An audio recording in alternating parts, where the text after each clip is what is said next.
जीवन जी कर देखो, योगी जीवन जी कर देगा।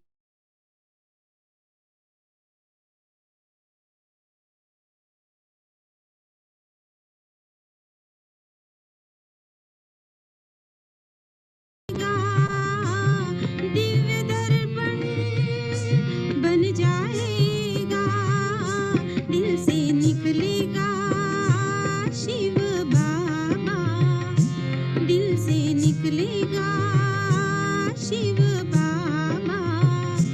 तन मन शीतल बन जाएगा, तन मन शीतल बन जाएगा। योगी जीवन जी कर देखो, योगी जीवन जी कर देखो।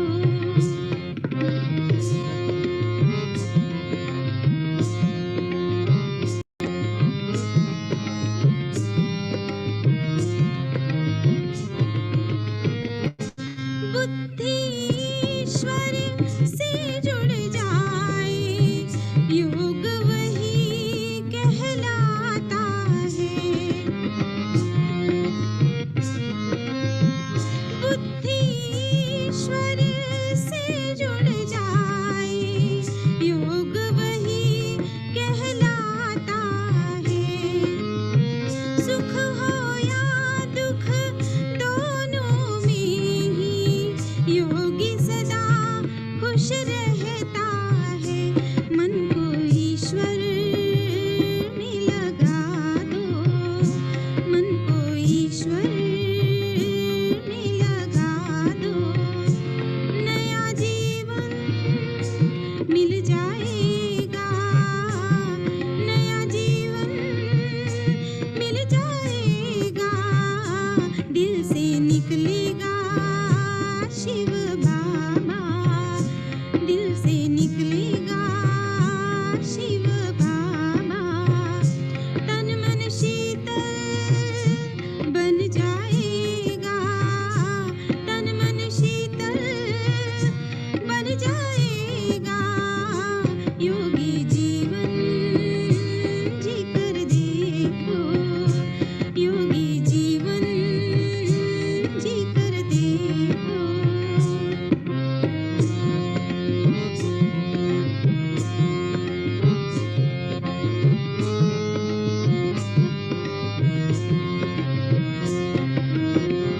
योग अग्नि में जन्म जन्म के पाप भस्म हो जाए, योग अग्नि में जन्म जन्म के पाप भस्म हो जाए। निर्मल काया मीठी वाणी कर्म ऊंच बन जाए। निर्मल काया मीठी वाणी कर्म ऊंच बन जाए। योग पथ पर चल कर देखो, योग पथ पर चल कर देखो। गम का बादल टल जाएगा, गम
ओम शांति। Good morning. सभी ठीक होंगे आप सब। कल हमने राजयोग के बारे में सुना समझा। अभी हमने ये तो समझ लिया कि आत्मा का कनेक्शन परमात्मा के साथ कैसे जुड़ता है। अभी हम 5 मिनट के लिए वो अभ्यास करेंगे। उस अभ्यास के बाद आगे का सेशन शुरू करेंगे, कि आज हम सुनेंगे कि राजयोग की परहेजी क्या है और उससे प्राप्ति क्या है। कल हमने आधार देखे और विधि देखी।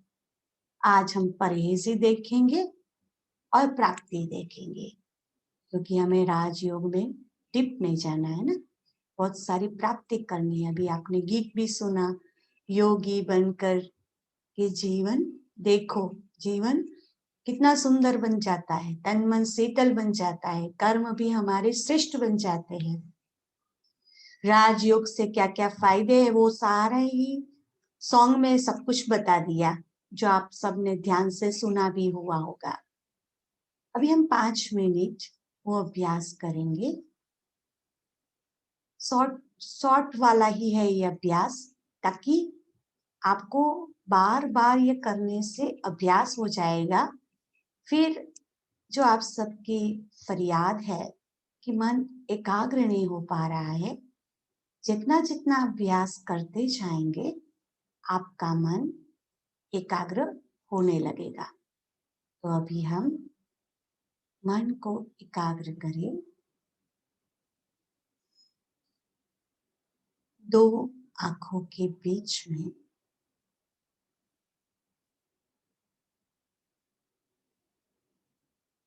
इसे समझे।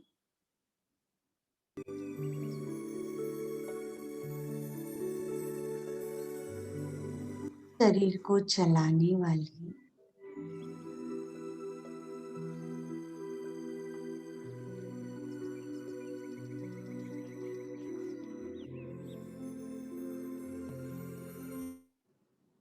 मुख से बोलने वाली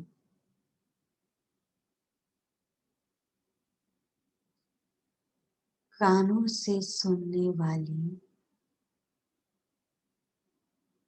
मैं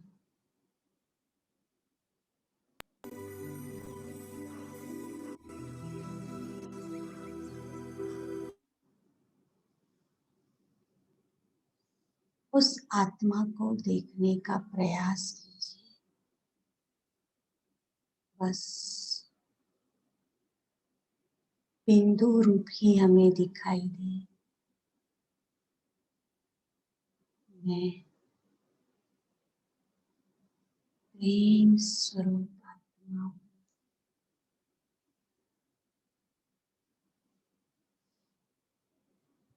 धीरे धीरे बुद्धि को परम धाम की ओर ले जाइए।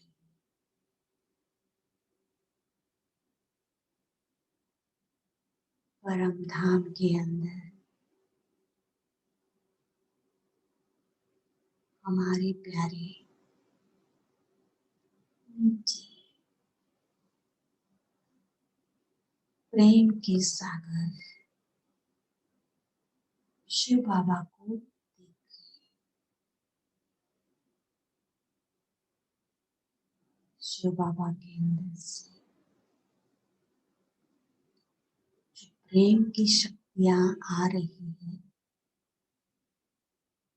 धीरे धीरे हमारे अंदर समा रही है।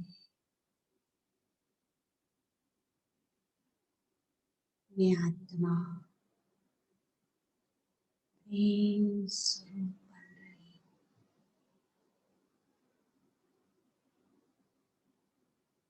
मेरे चारों ओर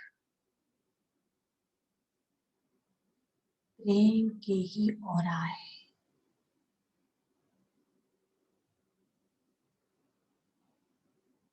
आत्मिक शुद्ध प्रेम है।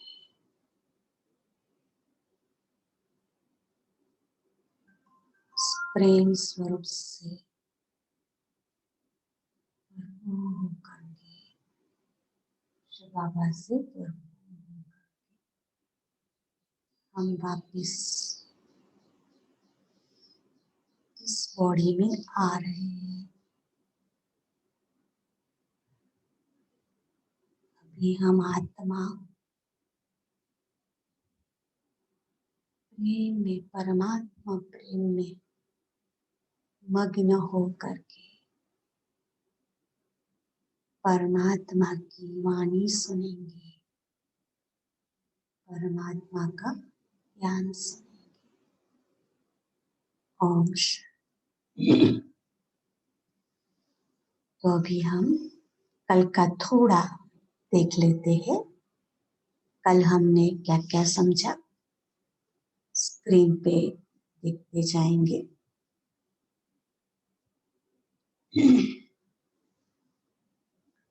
उसमें जो दिखा हुआ है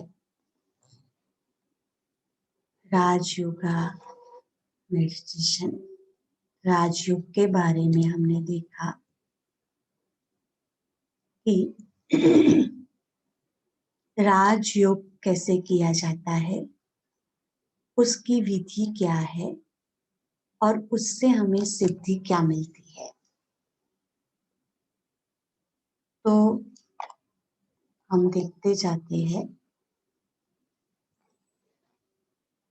राजयोग से फायदा क्या है।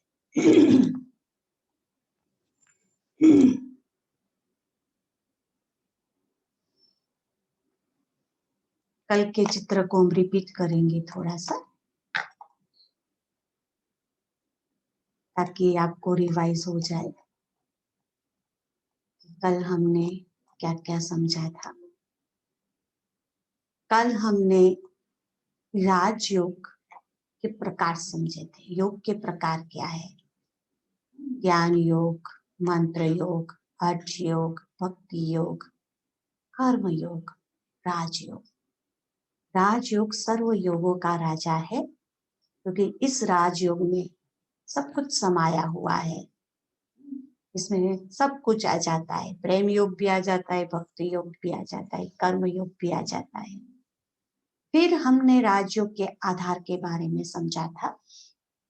किसी की भी साथ संबंध जोड़ना है, किसी को भी याद करना है, तो हम ऐसे तो याद नहीं कर सकते हैं ना। तो पहले चाहिए परिचय।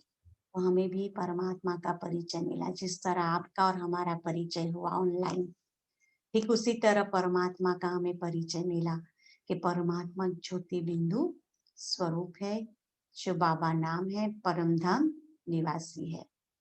फिर किसी की याद को हमें बढ़ाना है तो क्या करेंगे आप? व्यक्ति अच्छा लगा है और उसके साथ उसी को याद को बढ़ाना है तो हम क्या जोड़ेंगे? संबंध जोड़ेंगे। ठीक उसी तरह परमात्मा के साथ भी हम सर्व संबंध जोड़ के उससे हमें प्राप्ति कर सकते हैं।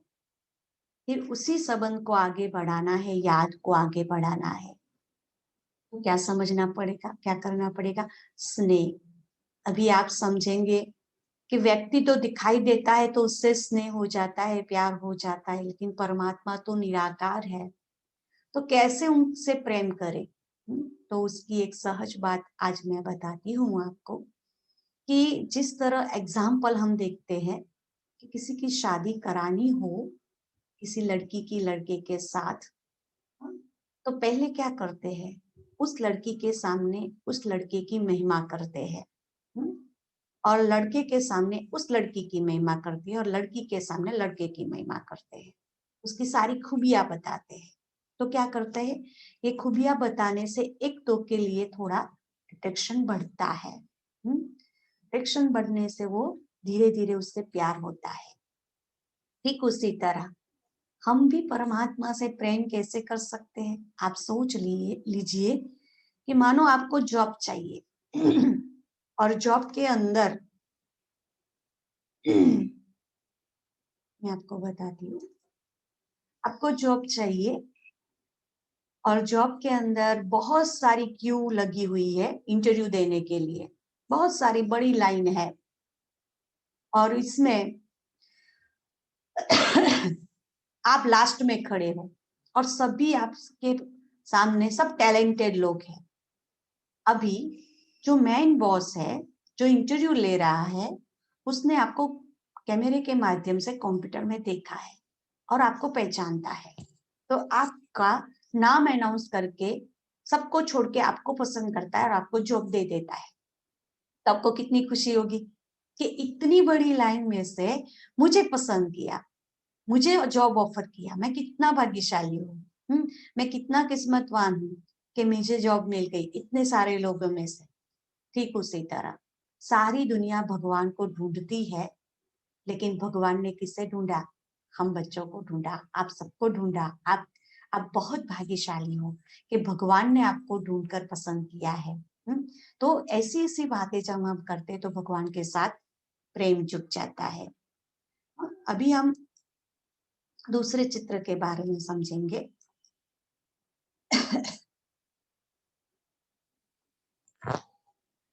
कि प्रेम के बाद परिचय के बाद स्नेह, स्नेह के बाद क्या होती है? प्राप्तियां। प्राप्तियां होती है भगवान के राजयोग के आधार से। प्राप्तियां क्या होती है वो तो हम आगे सुनेंगे, लेकिन जब हम योग में बैठते हैं तो क्या होता है? आप सबको ऐसे ऐसे विचार आएंगे, काम के, क्रोध के, लोभ के, मोह के, अहंकार के। फिर जैसे जैसे आपका योग बढ़ता जाएगा सारे खत्म होते जाएंगे और आपका मन परमात्मा के अंदर एकाग्र होने लगेगा। फिर आपको ये देह भी भूलती जाएगी, लेकिन यह अभ्यास करने से होगा। सुनने के साथ नहीं, अभ्यास भी चाहिए। जितना जितना अभ्यास बढ़ता जाएगा ना, उतनी उतनी आपकी प्राप्ति भी होती जाएगी। मन का कनेक्शन परमात्मा से जुट जाएगा तो अंदर से बहुत सारी प्राप्तियां भी होने लगेगी और आप स्नेह पूर्वक परमात्मा के साथ योग कर सकेंगे। इसलिए आपको बार बार कमेंट्री दी जाती है। उस कमेंट्री से आपका मन लगने लगेगा। उस कमेंट्री के माध्यम से शुरू शुरू में आपको कमेंट्री का सहारा लेना पड़ेगा। शुरू में आपने 10-15 मिनट 20 मिनट ऐसे करो, फिर जैसे जैसे जैसे आपको अच्छा लगेगा फिर कमेंट्री की भी आदत छूट जाएगी।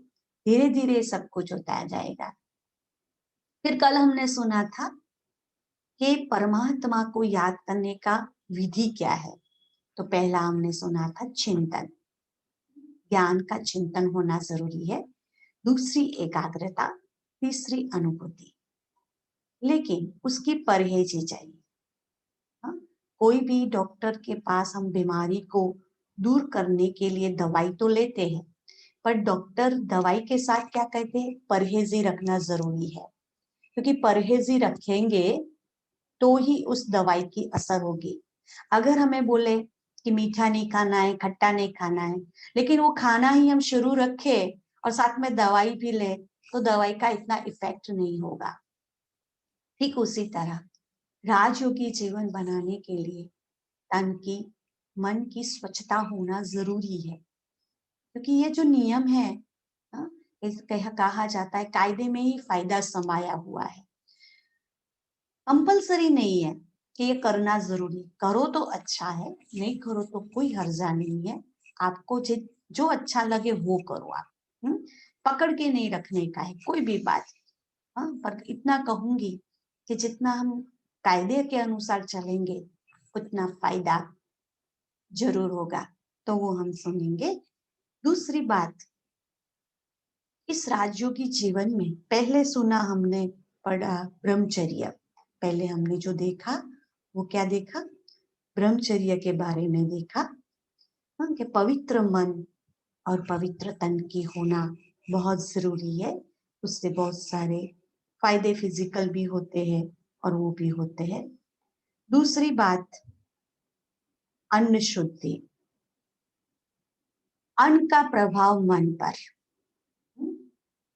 कहा जाता है जैसा अन्न वैसा मन। 4 प्रकार के भोजन होते हैं और 4 प्रकार के भोजन की इफेक्ट हमारे बॉडी पर होती है।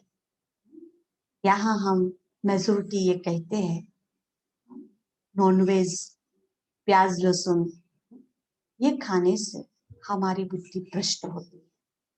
इस आधार से मैं आपको बताती हूँ, जिस तरह आग होती है, आग के अंदर पेट्रोल, डीजल ये वगैरह, केरोसिन ये वगैरह डालेंगे, मिट्टी का तेल जिसको बोलते हैं, ये वगैरह डालेंगे तो क्या होगा, और ही आग तेज पकड़ेगी।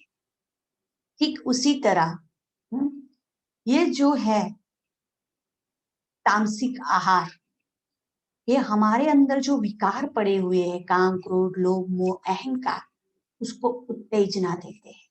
इसीलिए नॉनवेज, सिगरेट, शराब ये सब कुछ पीने से, ये सब कुछ व्यसन अपनाने से और ही हमारे विकारों में उत्तेजना आती है। और तामसिक आहार आप देखते हैं, प्याज लहसुन, आप कोई भी देवियों की पूजा करते हो तो उसमें भोग में वो नहीं लगाते कि देवियां वो स्वीकार नहीं करती। तो जो अन्न का प्रभाव मन पर पड़ता है वो मैं आपको बताती हूँ। किस तरह अन्न का प्रभाव मन पर पड़ता है, जिस तरह भगवान का प्रसाद, वही प्रसाद आप घर पर बनाते हो तो इतना टेस्ट नहीं आता है औरों के लिए ना, लेकिन वही प्रसाद आप भगवान के लिए बनाते हो तो क्या होता है, वो भगवान के लिए बनाते हैं तो उसमें और टेस्ट आ जाता है। फिर तीसरा है होटल का भोजन। होटल का भोजन भी कईयों को बहुत अच्छा लगता है, लेकिन हेल्थ के लिए वो ठीक नहीं है। हेल्थ के लिए वो भोजन ठीक नहीं है। तो बाबा ने परमात्मा ने बताया है कि तीसरा जो भोजन है वो घर, पहला भोजन है मंदिर का प्रसाद, दूसरा भोजन है घर का भोजन, क्योंकि घर में माँ, पत्नी, बहन वो भी बहुत प्यार से बनाती है, इसलिए उसको घर का भोजन अच्छा लगता है। कोई भी व्यक्ति अगर बाहर बहुत दिनों से खाता है तो क्या कहता है, अभी घर पर जाके हाँ घर का खाना खाएंगे फिर संतोष होगा। पर कब वही पत्नी, वही बहन अगर प्यार से बनाती है, उसमें अच्छी भावना भर के बनाती है तो वो अच्छा लगता है। अगर वो भी हर रोज बना करके पक जाती है तो उसमें भी इतना टेस्ट नहीं आता है। तो वही तीसरा भोजन घर का। चौथा भोजन लास्ट में है होटल का, क्योंकि वो लोग बिजनेस करने के लिए बनाते हैं, अच्छी चीज का प्रयोग भी उसमें नहीं करते, उसको यूज नहीं करते हैं, और उनको एक कमाने का ही वो होता है एम। तो फिर हाँ वो भोजन खाते हैं तो हमारे हेल्थ के लिए अच्छा नहीं है। और अन्न का प्रभाव मन पर कैसे पड़ता है वो मैं आपको एक कहानी के रूप में बताती हूँ कि अन्न का प्रभाव मन पर कैसे पड़ता है। तो हम देखते हैं कि एक बार आपने शायद शास्त्रों की कहानियां तो सुनी हुई होगी। तो शास्त्र में बताते हैं जब कौरव और पांडव का युद्ध होने वाला था तो कौरव को ऐसा था कि भीष्म पितामह है जो वो हमारे साथ युद्ध तो कर रहे हैं लेकिन दिल से नहीं कर रहे हैं। तो वो युधिष्ठिर के पास गया दुर्योधन, उसने बोला कि युधिष्ठिर जो मना भीष्म पिता है वो हमारी टीम में लड़े और बहुत अच्छी तरह से लड़े, तो उसके लिए हमें क्या करना पड़ेगा। मैं आपके पास एक दुश्मन के रूप में नहीं लेकिन एक भाई के रूप में राय सलाह देने के लिए आया हूँ, राय सलाह लेने के लिए आया। तभी युधिष्ठिर ने बताया कि उसको दुष्ट के हाथ का खाना खिला दो तो उसकी बुद्धि भ्रष्ट हो जाएगी। दुर्योधन ने बोला दुष्ट तो, कि तेरे जैसा दुष्ट तो कोई है नहीं, तू ही अपने हाथ से, क्योंकि भीष्म पितामह का एक नियम था, वो कुमारी कन्या के हाथ का ही भोजन खाते थे और किसी के हाथ का नहीं खाते थे। तो कि ठीक है। फिर दुर्योधन ने अपने हाथों से बनाया और उस कन्या के हाथ से भिजवा दिया भीष्म पितामह को। जैसा ही अन्न उसके पेट में गया तुरंत भीष्म पिता की बुद्धि बदल गई और वो युद्ध करने के लिए, अच्छी तरह से युद्ध करने के लिए रेडी हो गया। तो कहने का मतलब कि अन्न का प्रभाव मन पर पड़ता है। जैसा अन्न वैसा मन, जैसी वाणी पानी वैसी वाणी। तो ये अन्न का प्रभाव हमने सुना। अभी हम सुनेंगे शुद्ध अन्न के बाद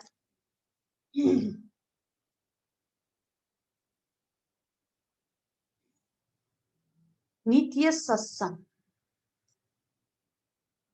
नित्य सत्संग क्या है? रोज अच्छी अच्छी बातें सुनना। जिस तरह आप 6 दिन से अच्छी अच्छी बातें सुन रहे हो, आपको अच्छा लगता है। आगे भी हमें मेडिटेशन को कंटिन्यूस करना है, तो क्या करना पड़ेगा? आगे भी हमें अच्छा करना है, तो फिर हमें नित्य सत्संग, अच्छी बातें, सत्य की बातें। सत्य परमात्मा है, आत्मा भी सनातन सत्य है, परमात्मा भी सनातन सत्य है। उनकी अच्छी अच्छी बातों को सुनना, वो है सत्संग। ये 7 दिन के बाद फिर आएगा आगे ज्ञान मुरली, जिसको हम बोलते हैं। उसमें भी बहुत अच्छी अच्छी बातें सुनाई जाती है। तो यह भी सुनना है, क्योंकि यह है आत्मा का खुराक। तो जिस तरह हम ये खुराक लेते जाएंगे, आत्मा हमारी शक्तिशाली बनती जाएगी।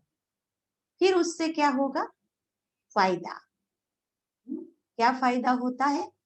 दिव्य गुणों की धारा, जो हमारे जीवन में जरूरी है। पवित्रता, प्रेम, नम्रता, सहनशीलता, ये सारे गुण हैं। गुणों से आत्मा गुणवान बनती है।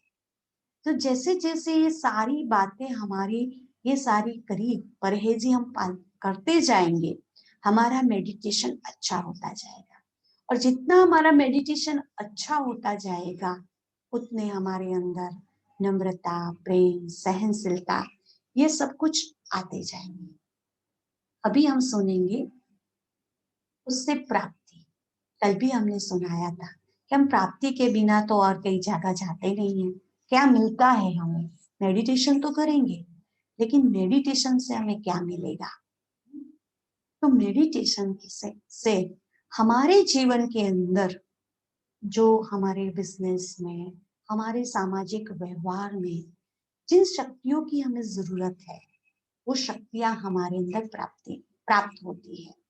तो हमारे कार्य व्यवहार में हमको कौन सी शक्ति की जरूरत है, तो वो हम सुनेंगे।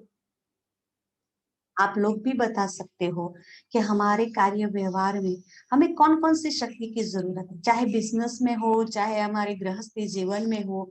तो कोई चैट बॉक्स में भी लिख सकता है और बोल भी सकता है, हम यहाँ से अनम्यूट कर सकते हैं। कौन कौन सी शक्ति की हमें जरूरत है, तो बता सकेगा? एक अनम्यूट करते करते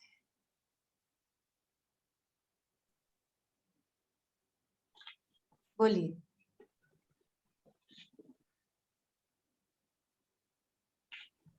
संजय भाई बोलना चाहते? शांति, ज्ञान, अच्छी बात है। और क्या चाहिए? गीताबेन ने ध्यान, राइट। और धीरज, ज्ञान। और बोलो विधि बेन, आप कुछ बोल रहे हैं? मैं पावर, धीरज ही लव। बोलूं। धीरज ही हाँ, बोला, अच्छा। Power, patience। लव, सही बात है, सही बात है। पावर, लव, सब कुछ चाहिए। सरल, सही बात है। और कोई? पॉजिटिविटी। आवाज क्लियर नहीं आ रहा। राजधानी भारत को जाना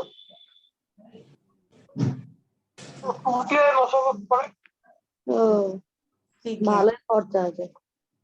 ठीक है, ठीक है, बहुत अच्छा। আমি তো হাওড়া গেলে হাওড়া পাটনা স্পেশালটা যেতাম, ওই এসিটাও 310 টাকার মতো হয়ে যেত কোথায় গেলে। ওর পোষা কি পারলাম।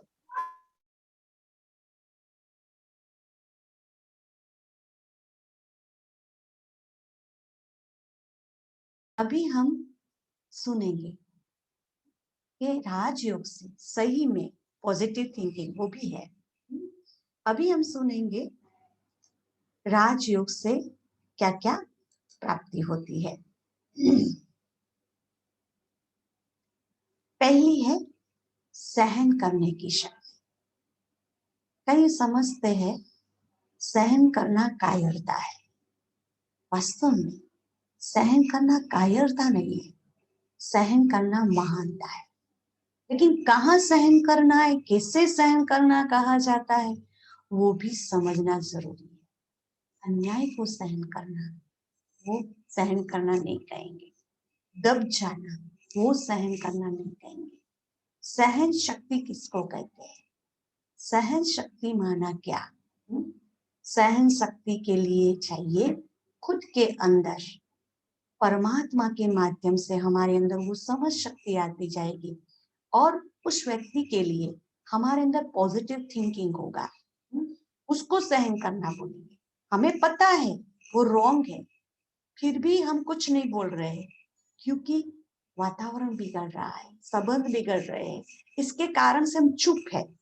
लेकिन जब समय आता है तब उसको प्यार से अगर उनको समझाते हैं तो उसको बोलते हैं सहन करना। दब जाएंगे, कुछ नहीं बोल पाएंगे तो उसको सहन शक्ति नहीं बोलते हैं। सहन करना जिसमें उस चित्र में बताया, फिर से हम बताते हैं वो चित्र स्क्रीन पे आप देख सकते हो कि एक बच्चा है, वो आम के पेड़ को पत्थर मार रहा है, फिर भी आम क्या उसको दे रहा है? आम का पेड़ क्या दे रहा है उसको? आम दे रहा है। हाँ? अभी उसने तो पत्थर मारा, फिर भी आम का पेड़ उसको क्या दे रहा है? आम दे रहा है, क्योंकि आम के पेड़ को पता है। आपको एक कहानी के रूप में बताती हूँ। भावनगर का एक राजा था, राजा कृष्ण सिंह जी। वो एक बार गार्डन में घूमने के लिए गया और वहां पर उनके गार्डन में बहुत सारे फल के वो पेड़ थे। एप्पल का था, बोर का था, बेर जिसको बोलते हैं, आम का था। तभी एक गरीब लड़के को पता नहीं था कि राजा जी सैर कर रहे हैं गार्डन में। उसको तो बस वो आम और बेर ये सब कुछ दिखाई दे रहा था। तो उसने एक पत्थर लिया और वो खाने के लिए उसने उस पेड़ को पत्थर मारा। उसने तो पेड़ को पत्थर मारा था फल लेने के लिए, पर लग गया किसको? राजा को लग गया। तो फिर सैनिक दौड़े उसको पकड़ने के लिए। वो पकड़ा गया। फिर पकड़ने के बाद वो उनके पास आया।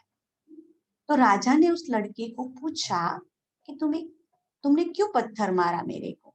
तब लड़के ने बताया कि महाराज मैंने आपको नहीं मारा था, मैंने पेड़ को मारा था, ताकि मुझे वो आम चाहिए था, बेर चाहिए था, इसीलिए।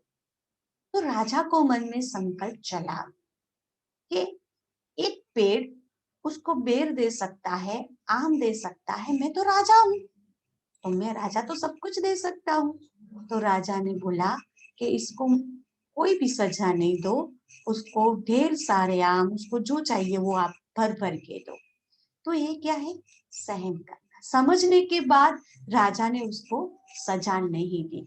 इसी तरह हमारे घर के अंदर कोई भी व्यक्ति को, कोई भी परिस्थिति को हम समझते हैं, सामने वाले की व्यक्ति की इंटेंशन को समझते कि क्यों ये मेरे पर गुस्सा कर रहा है, किस कारण से गुस्सा कर रहा है, क्यों मुझे डांट रहा है। जब वो बात हमें समझ में आ जाती है तो हम चुपचाप उसको सहन कर लेते हैं। तो सहन एक शक्ति है। सहन करने से कहा जाता है शहंशाह बन सकते हैं। हाँ? कोई भी व्यक्ति, आज हम हमारे भक्ति मार्ग में भी देखो, नेता के बारे में भी देखो, जिसने भी सहन किया है तो उनका नाम अमर हो गया है। जिस तरह एग्जाम्पल के रूप में हमारे गांधी जी बापू को ही ले लो, उन्होंने भी सत्याग्रह करके कितना सहन किया, तो आज हमारे राष्ट्र के लिए वो गांधी जी बापू बन गए। दूसरी बात, हमारे भक्ति मार्ग में नरसिंह मेहता ले लो, मीराबाई ले लो, ये सारे भक्त आत्माओं ले लो, शुरू में उनको भी कितना सहन करना पड़ा, तब वो गायन पूजन योग्य बन गए। ठीक उसी तरह भगवान भी हमको बहुत अच्छा मनुष्य से देवता बना रहा है। तो ये सारी शक्तियां जो मनुष्य से देवता, तो क्या देखें, आज का मानव मानव भी न रहा। हाँ? तो पहले तो मानव बने, तो मानव बनने के लिए राजयोग से ये शक्तियां होना जरूरी है। अभी हम दूसरी शक्ति देखेंगे, समाने की शक्ति। जिस तरह हम देख रहे हैं स्क्रीन पे कि नदी कितना भी काला कचरा लेके आती है, फिर भी सागर क्या करता है? समा लेता है। क्या सागर की सबसे बड़ी विशेषता है? कौन सी विशेषता है? उसके मीठे पानी को अंदर समा लेता है और उसके कूड़े कचरे को अपनी लहरों के माध्यम से बाहर निकालता है। ठीक उसी तरह हमें भी क्या करना है? हमारे परिवार को एक बनाने के लिए, हमारे संगठन को एक बनाने के लिए, चाहे हम एक कंपनी लेके बैठे हैं तो हमारे कंपनी को एक बनाने के लिए समाना पड़ेगा। क्या समाना पड़ेगा? किसी की, सभी की विशेषता को देखेंगे ना तो उनकी कमियों को समा सकेंगे। सागर ने भी क्या किया? उसकी नदियों को कूड़े कचरा लेकर आ रही है वो नहीं देखा, पर सागर ने क्या किया? उसके मीठे पानी को देखा और मीठे पानी को अपने अंदर समा लिया और उसके कूड़े कचरे को उसने बाहर निकाल दिया। ठीक उसी तरह हमें भी क्या करना है? हमारे परिवार में अगर परिवार एक हो जाए, हमारे कंपनी के सारे एम्प्लॉय एक हो जाए, तो उसके लिए हमें अच्छी बातों को देखना पड़ेगा। जैसे जैसे हम अच्छी बातों को देखते जाएंगे ना, तो हमें उनसे प्यार होता जाएगा। प्यार होने से हमारे वाइब्रेशन उनको पहुंचेंगे, हमारे वाइब्रेशन उनको पहुंचने से वो हमारे लिए भी पॉजिटिव बनेंगे और सारा ही सब कुछ अच्छा हो जाएगा। और उसके लिए दो बात, पहले आती है सहन करने की शक्ति और दूसरी आती है समाने की शक्ति। समाने से सब कुछ हो जाएगा। आपको एक कहानी के रूप में तो नहीं, लेकिन एक घर की प्रैक्टिकल बात बता दी कि सहन भी किया, समाया भी, तो कितना आपस में प्यार हुआ। एक परिवार के अंदर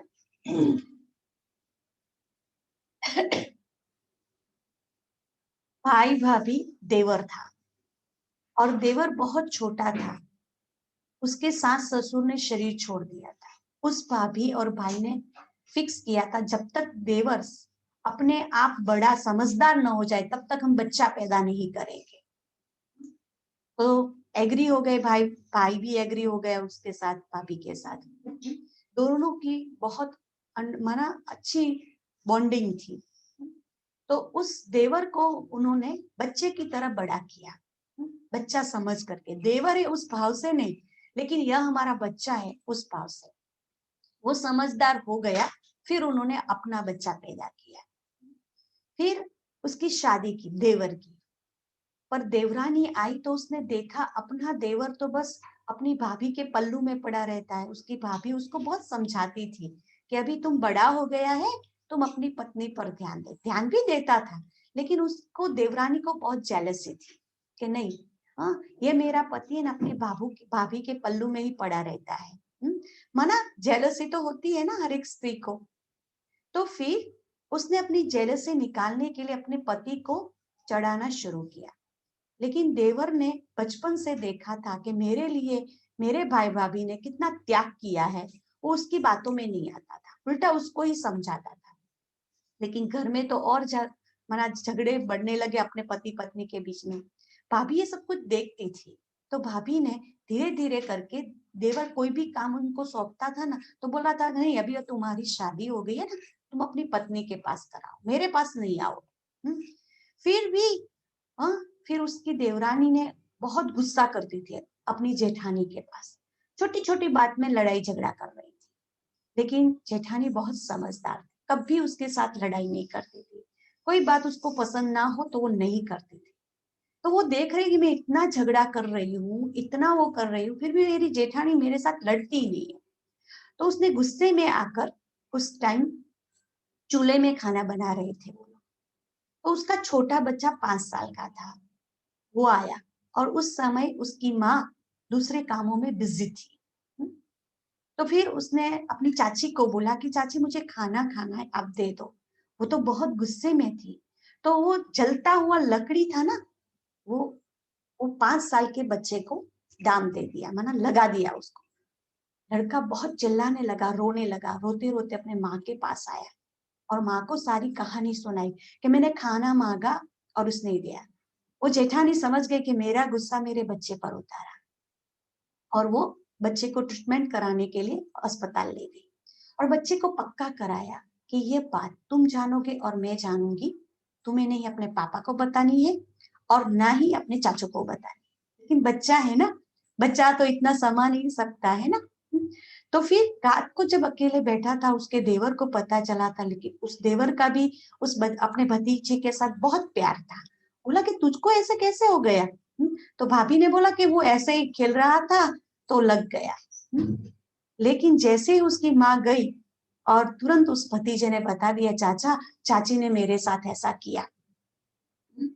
तभी उसका देवर अपनी पत्नी के पास गया, डांटने लगा और गुस्सा करने लगा और उसकी भाभी को पता चला, तुरंत आया कि आप रहने दो छोटे बच्चे की बात में, आप क्यों दोनों झगड़ रहे? बच्चा था, खेल रहा था और चाची को नहीं पता था, थोड़ा सा लग गया, उसकी चाची ने नहीं लगा, चाची का ऐसा भाव नहीं था। तभी उसकी देवरानी को समझ में आया कि ये देखो मेरी जेठानी सब कुछ जानती है फिर भी मेरा पक्ष ले रही है। फिर वो अपनी जेठानी के पास गई और बताया कि आप कैसे सब कुछ सह लेती हो और कैसे सब कुछ संभाल लेती हो, आप कितनी अच्छी हो, मैंने आपके साथ कितना बुरा व्यवहार किया फिर भी आप मेरे साथ अच्छा व्यवहार कर रही हो। तब उसने समझाया कि मैं अपने परिवार को अलग करना नहीं चाहती हूँ, मैं अपने परिवार को बांधना चाहती हूँ और तुम बहुत अच्छी हो, तुम अपनी रीति से राइट हो, मैं तुमको गलत नहीं कही। तब उसको समझ में आया, देखो मेरी जेठानी मेरे लिए इतना सब कुछ कर रही हो, सहन कर रही है, संभाल रही है, पर कब, किस आधार से? क्योंकि उसने समझा उसके प्यार को। जेठानी उसकी नादानियत को समझ रही थी, तभी उसने सहन किया और समाया, और देवरानी फिर उसके प्यार को समझी, तो वो परिवार क्या हो गया? एक हो गया। आज परिवार में लड़ाई झगड़ा क्यों है? क्योंकि सहन नहीं करते हैं, समाते नहीं। पहले के समय के अंदर जब लड़की शादी करके जा रही थी ना, अभी दहेज में सब कुछ देते हैं, पहले इतना कुछ देने का नहीं होता था, जितना होता था उतना ही देते थे।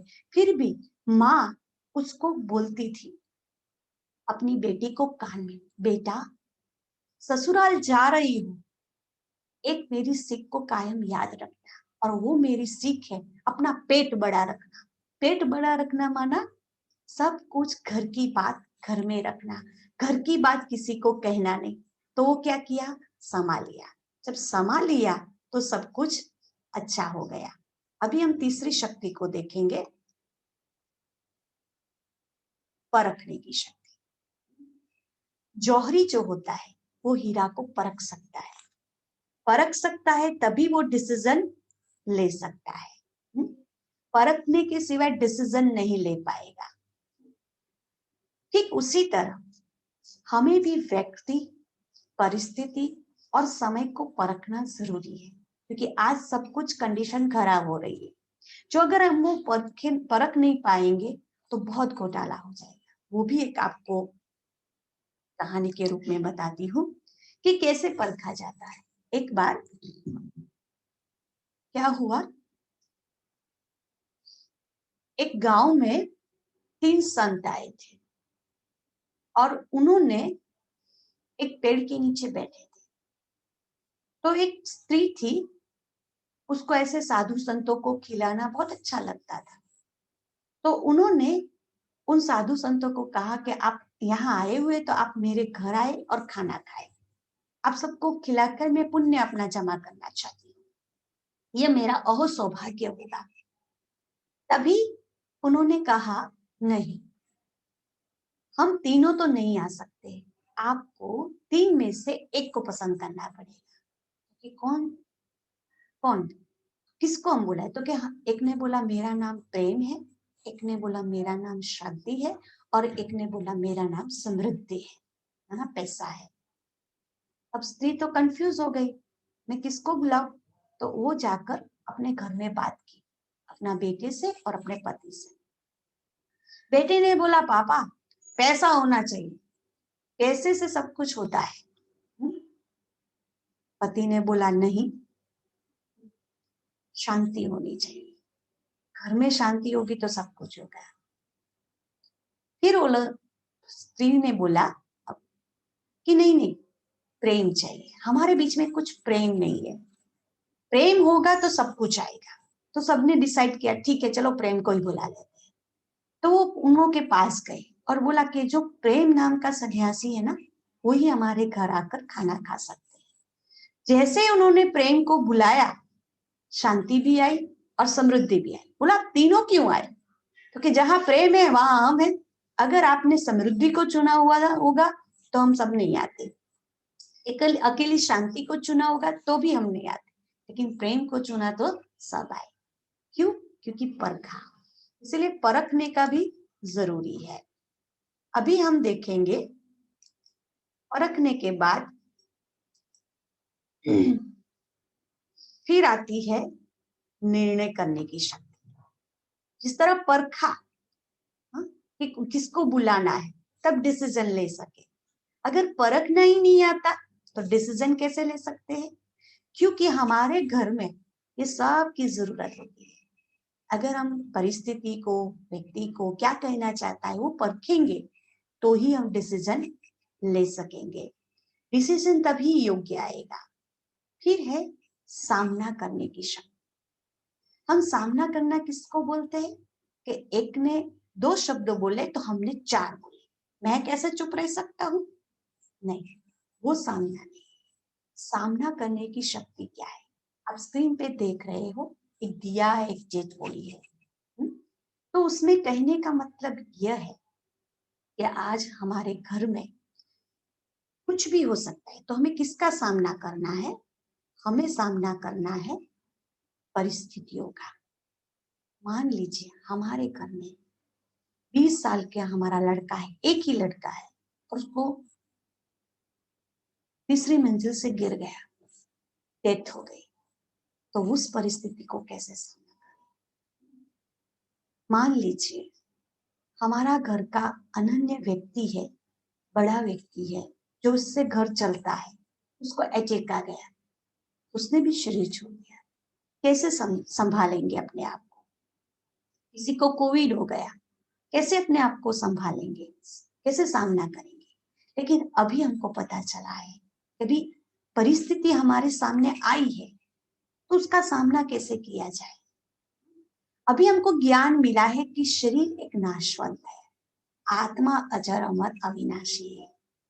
कोई भी डेथ होती है तो 12 दिन तक, जब तक उसकी क्रिया कर्म पूरा ना हो तब तक वो आत्मा हमारे बीच में रहती है। तो क्या हमें रोता हुआ, तड़पता हुआ देखकर वो खुश हो पाएगी? नहीं ना। तो उस परिस्थिति का सामना करने के लिए ये ज्ञान चाहिए। ये ज्ञान के आधार से हम परिस्थिति का सामना कर सकते हैं। इस ज्ञान के आधार को हम सामने वाले व्यक्ति को समझ सकते हैं। तो ये सारी हमारी जीवन जरूरियात, ये सारी शक्तियां हैं। अभी दूसरी शक्ति हम देखेंगे स्क्रीन पे, सहयोग की शक्ति। कहा जाता है सर्व के सहयोग से सुखमय संसार। अब सर्व का सहयोग कैसे कहा जाता है? जिस तरह हम देखते हैं कि आपको कहानी के रूप में तो बताऊंगी, लेकिन आप स्क्रीन पे देख रहे हो, देखो ये सबकी उंगलियां दिखा रही है और एक पहाड़ दिखाई दे रहा है। अभी बताते हैं कि सर्व के सहयोग से कहा जाता, श्री कृष्ण ने गोवर्धन पर्वत को अपनी उंगली पर दिखाया, कहा, और सभी की सुरक्षा हो गई, ऐसे भी दिखाते हैं। सहयोग माना क्या? अभी परमात्मा ने सारे विश्व को परिवर्तन करने की जिम्मेदारी ली है, वो है पहाड़। तो उसमें हम सबका सहयोग क्या होना चाहिए?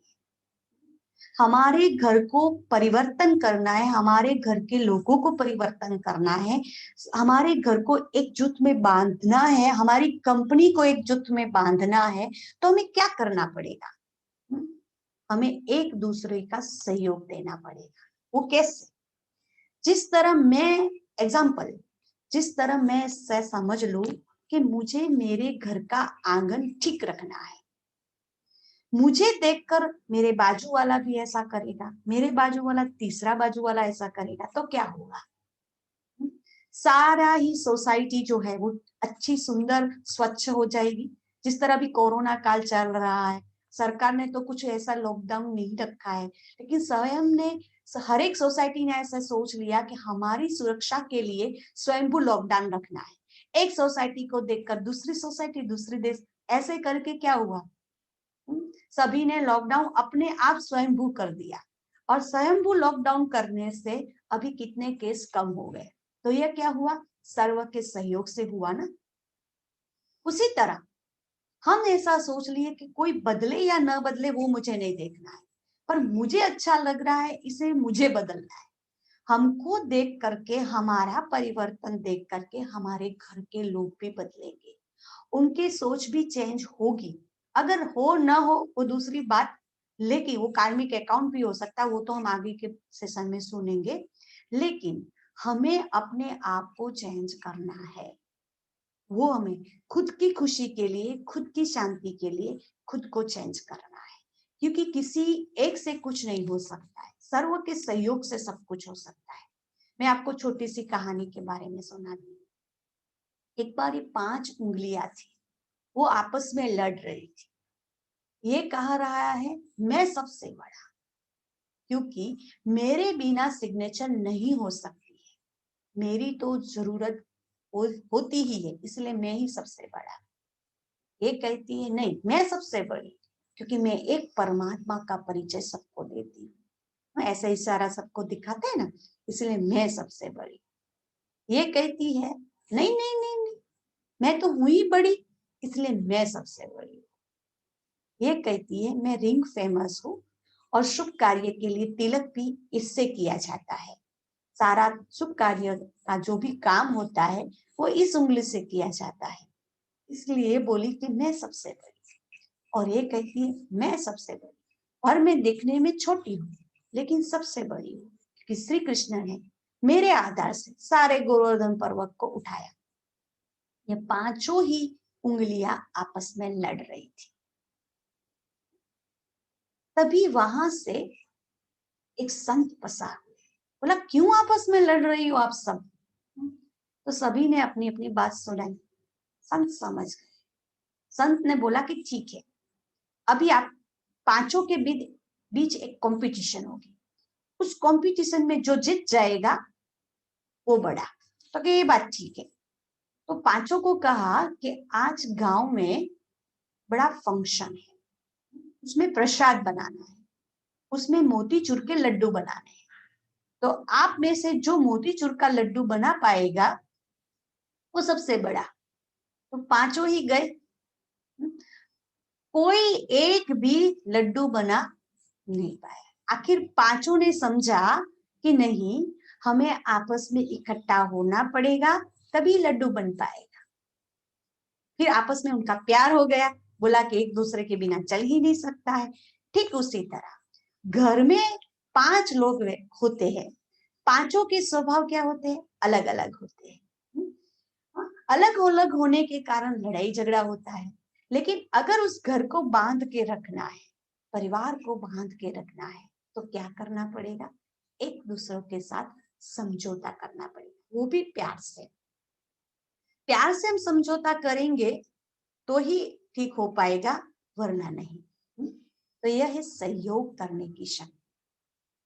फिर है विस्तार को संकीर्ण करने की शक्ति, जिसमें आप कछुए के देख रहे हो।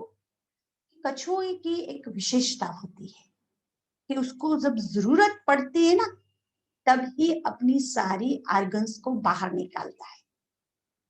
जब जरूरत नहीं होती है तो वो समेट लेता है, और वो पत्थर जैसा हो जाता है। फिर उस पर गाड़ी भी चल जाए ना तो भी कुछ नहीं होता है।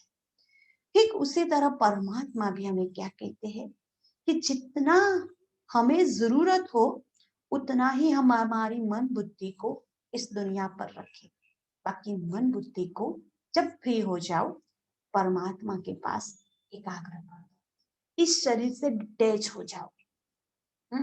जिस तरह वो पत्थर हो जाता है तो उसके ऊपर कुछ भी चल जाता है, उसको कुछ भी नहीं होता है। ठीक उसी तरह हम जब शरीर से अलग, बुद्धि से अलग हो जाएंगे, तभी हमें कोई डांटेगा, बोलेगा तो हमें कुछ भी उसका असर नहीं होगा। क्यों? क्योंकि उस समय ऐसा समझते हैं कि ये मेरी बॉडी को बोल रहा है। हम छोटे छोटे थे तभी ज्ञान में चले। तो ज्ञान में चलने के बाद हमें हमारी बड़ी टीचर ने बहुत अच्छी बात सिखाई थी, क्योंकि हम आपस में बहनें थी, तो छोटे छोटे थे तो लड़ाई झगड़ा तो होता ही है। तो हमने बोला इसने मेरे को गाली दी, ये मेरे साथ लड़ती है, झगड़ती है। बोला कि तेरे शरीर को गाली दी, तेरी आत्मा को तो नहीं लगी ना। ठीक उसी तरह जब हम बॉडी समझते हैं तब हमें सब कुछ मान अपमान ये सब कुछ लगता है, लेकिन जब खुद को आत्मा शक्तिशाली समझते हैं तो हमें कोई इफेक्ट नहीं होता है। फिर है, आप देख रहे हैं समेटने की शक्ति, जिसमें बैग और बिस्तर दिखाया हुआ है। बैग बिस्तर हम कहाँ पर, जब कहीं पर भी जाना हो, विदेश जाना हो, कहीं लंबी टूर पर जाना हो, तब हम क्या करते हैं, छोटी छोटी चीजें भी इकट्ठी करके हम बैग में भर देते हैं। और हमारे जो सोच है ना, हमारे जो सारा सामान है उसका बैग तैयार कर देते हैं ताकि हमें कोई तकलीफ ना हो। ठीक उसी तरह परमात्मा का बुलावा कभी भी आ सकता है, तो हमें क्या तैयारी करनी है, श्रेष्ठ कर्म पुण्य का भाता, उससे हमारी बैग भरनी, दुआएं, श्रेष्ठ कर्म, इससे हमारी बैग भरनी।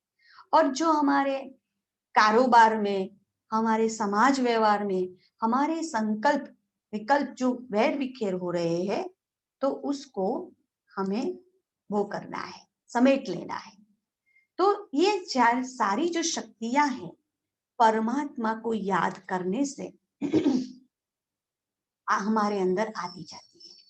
क्योंकि आगे भी सुना है आप सबको कि हम प्राप्ति के बिना तो कहीं जाते नहीं है, प्राप्ति होती है तो ही जाते हैं।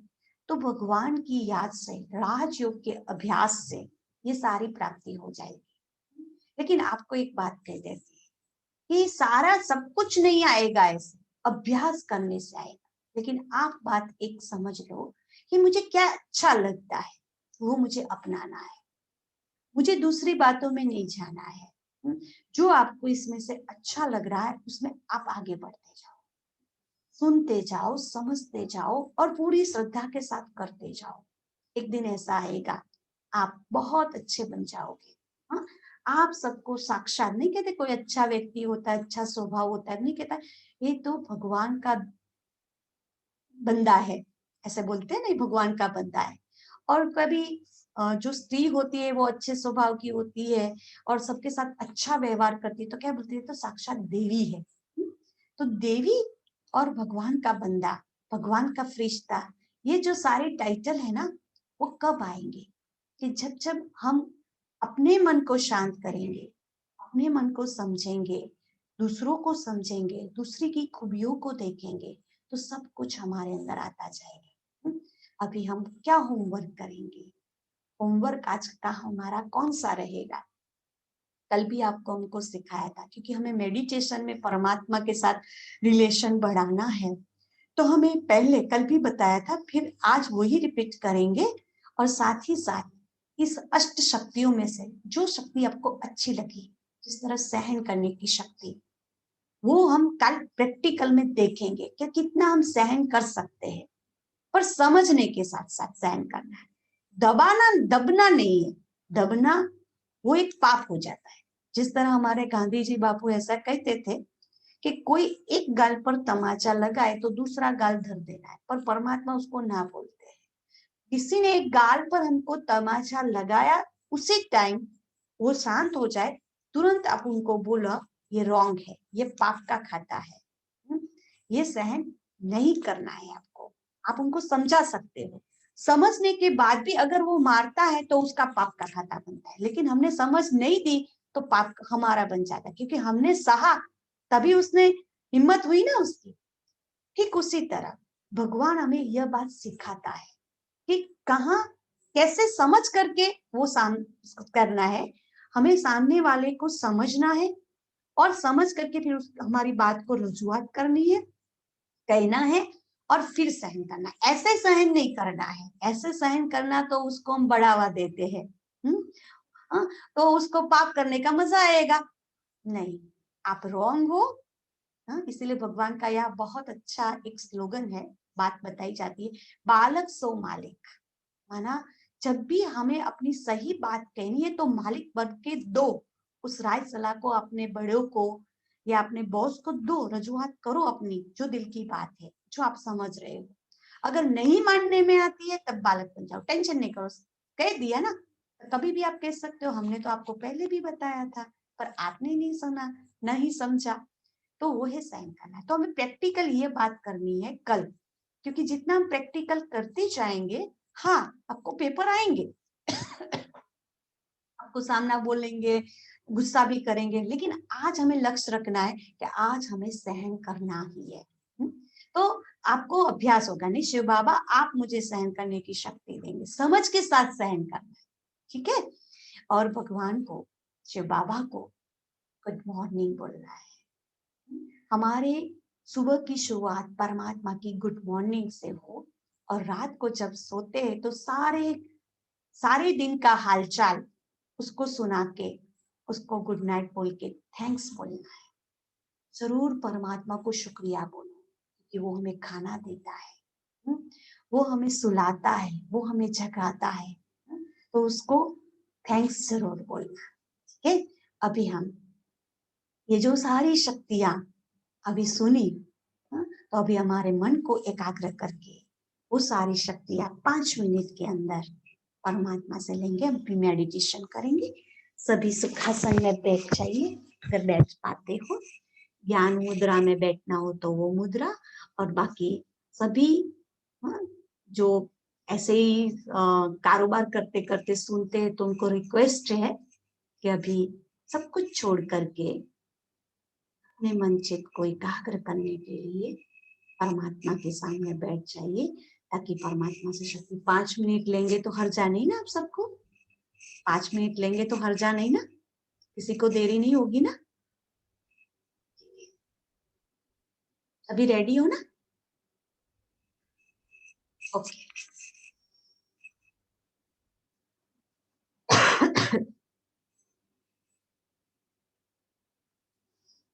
सभी बातों को समेट,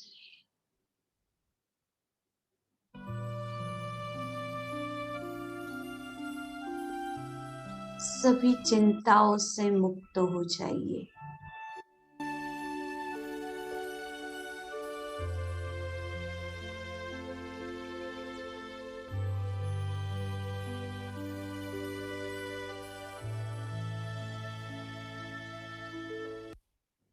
शक्तिशाली आत्मा समझिए, मैं शक्तिशाली आत्मा हूं।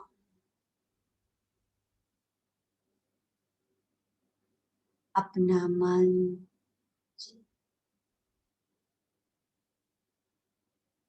उस आत्मा में एकाग्र कीजिए।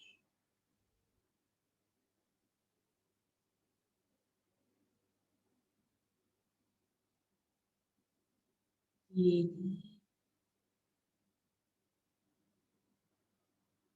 सूर्य, चंद्र, तारागण से भी उस पार ले जाइए। हम दूर दूर जाए,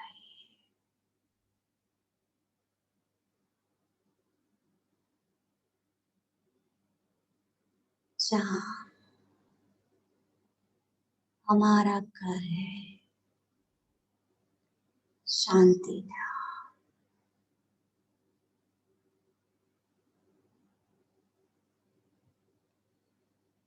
हम सबके प्रिय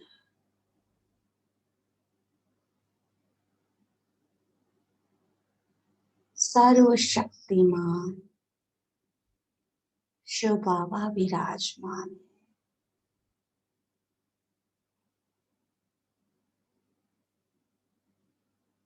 उनसे निकलती हुई किरणें जो सप्त कलर की है, वो सप्त कलर जो सातों शक्तियां हैं, वो सातों शक्ति मुझ में आ रही है।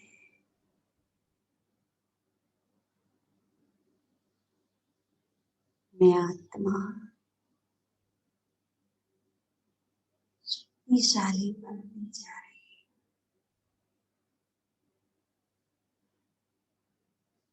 मेरे आसपास एक सप्त कलर का ऑरा तैयार हो रहा है। मैं उस ऑरे के अंदर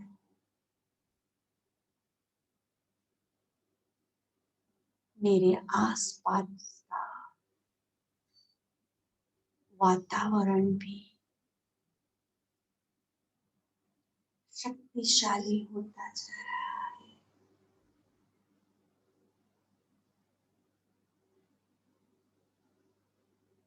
मैं आज शिव बाबा से वायदा करती हूँ, मीठे बाबा,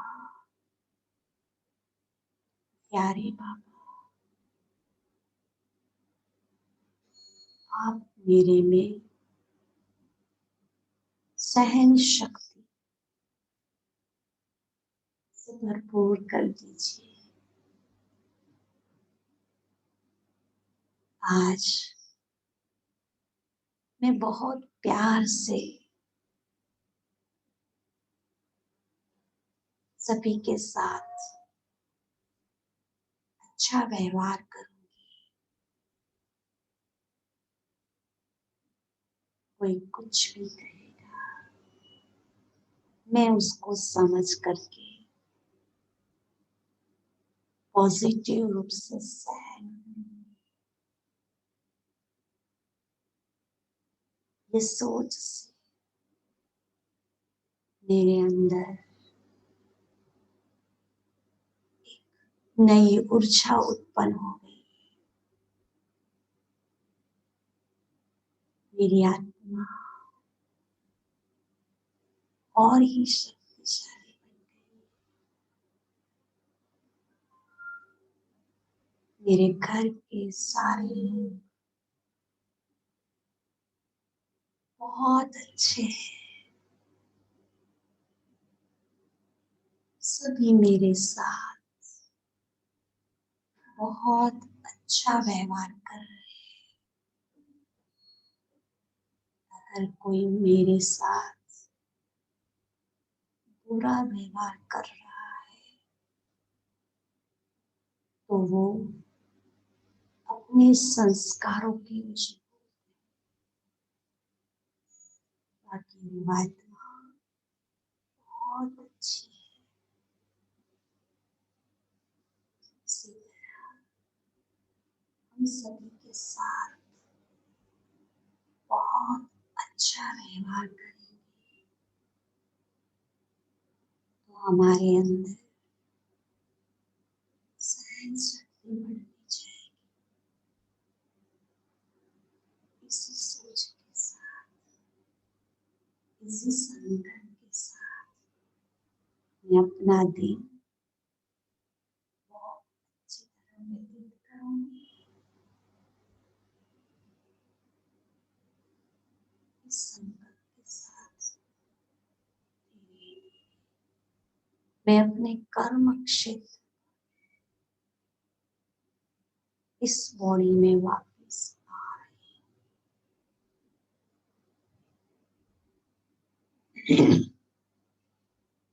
हूँ।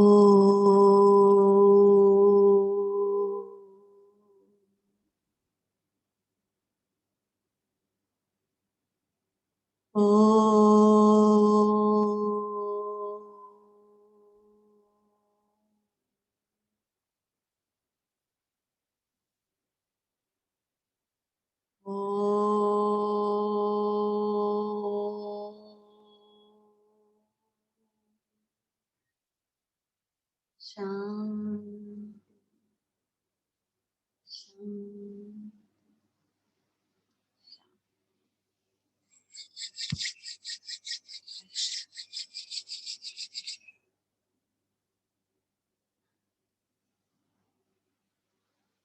ओम शांति। सबको अच्छा लगा?